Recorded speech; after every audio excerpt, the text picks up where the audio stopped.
इसमें आपको संधि के बारे में पढ़ेंगे। ऐसे आप लोग तो 5 में 6 में संधि पढ़ ही चुके हैं। संधि का अर्थ क्या होता है, संधि विच्छेद का अर्थ क्या होता है, फिर भी मैं यहाँ थोड़ा आपको बता दूं कि संधि मतलब होता है जोड़। विज्ञान में आप संधि के बारे में पढ़ेंगे, जहाँ दो हड्डियाँ की जोड़ होता है उसको हम लोग संधि कहते हैं।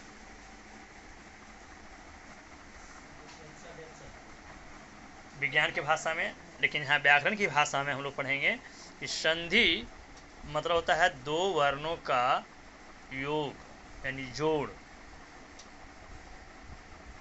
उसमें भी संधि करने के लिए उसमें कुछ नियम हैं, कुछ शर्तें हैं जो हम लोग को जानना आवश्यक है। बगैर उसके नियम को जाने हम न संधि कर सकते हैं, न तो संधि विच्छेद ही कर सकते हैं।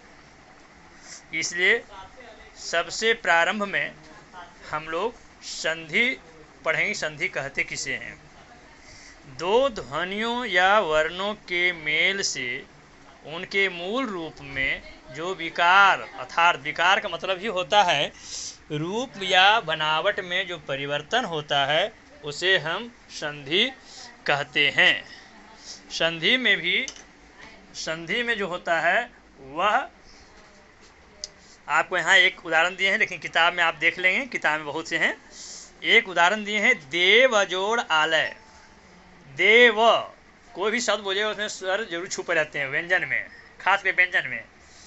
तो देव अ छिपे हैं, जोड़ आलय तो अ और आ मिल करके व में आकार पड़ गया, जिसे कि हम लोग कहते हैं देवालय। उसी तरह से विद्यालय, विद्या जोड़ आलय, तो या में आकार है तो आ ई हुआ और आ मिल करके, ये आ और आ मिल करके य में आकार पड़ जाता है, जिसको कि हम लोग बोलते हैं विद्यालय।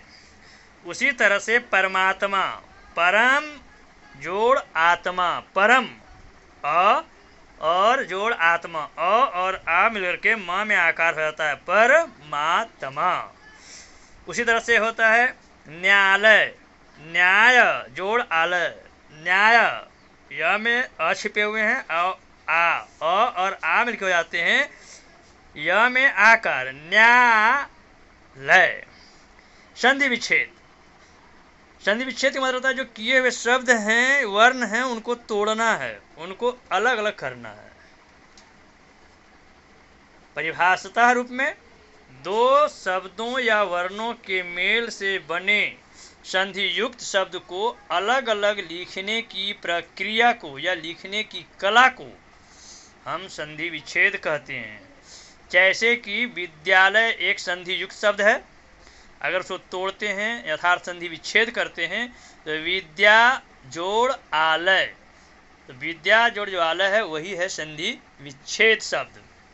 फिर है प्रश्न संख्या 3, संधि कितने प्रकार के होते हैं? तो ये तो आप लोग जानते भी होंगे कि संधि मुख्यतः 3 प्रकार के होते हैं, स्वर संधि, व्यंजन संधि, विसर्ग संधि। फिर स्वर संधि किसे कहते हैं?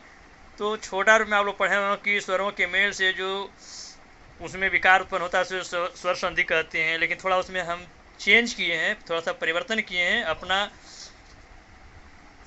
मैंने परिभाषा रूप में उसको दिए हैं कि दो स्वरों के मेल होने से उनमें जो रूप या बनावट, जहाँ पर विकार लिखा रहता है उसको लिख दिए हम लोग, जो रूप या बनावट में परिवर्तन होता है, उस शब्द में जो परिवर्तन होता है, बन के निकलता है या बनता है, उसे हम स्वर संधि कहते हैं। स्वर संधि फिर है कितने प्रकार के? तो स्वर संधि 5 प्रकार के होते हैं, दीर्घ संधि, गुण संधि, वृद्धि संधि, यन संधि और अयादि संधि। दीर्घ संधि किसे कहते हैं? तो हर्स्व या दीर्घ स्वर के समान हर्ष और दीर्घ स्वर आने पर दोनों के मेल से हमेशा दीर्घ स्वर ही होते हैं। चाहे हर्ष स्वर 2 रहेंगे तो भी दीर्घ हो जाएंगे, एक हर्ष स्वर रहेंगे और दीर्घ रहेंगे तो भी दीर्घ हो जाएंगे, दोनों दीर्घ भी रहेंगे तो भी दीर्घ हो जाएंगे, हर हाल में दीर्घ स्वर ही बनेंगे। इसलिए यहाँ पर एक दिखा दिए, अ जोड़ अ मन मिलकर हो जाता है आ, अ जो होते हैं हर स्वर हैं, इसको दोनों जोड़ने पर अ से दुगना समय लगता है। जैसे एक उदाहरण दिए हैं, समय अजोड़ अभाव। समय में अ छिपा हुआ है और जोड़ अभाव में अ है, तो अ और अ मिल गए य में आकर जाकर के समयाभाव हो जाता है। उसी तरह से और भी हैं, पीताम्बर, पीत जोड़ अंबर, अ मिलके त में आकार होता है पीताम्बर। तीसरा है सेवार्थ, सेव जोड़ अर्थ, तो अ मिलके व में आकार हो जाते हैं सेवार्थ। श्रद्धा अनुसार, तो श्रद्धा जोड़ अनुसार, आ और अ मिलके ध में आकार जुड़ जाता है श्रद्धा अनुसार। धन्यवाद। शेष अगले भाग में।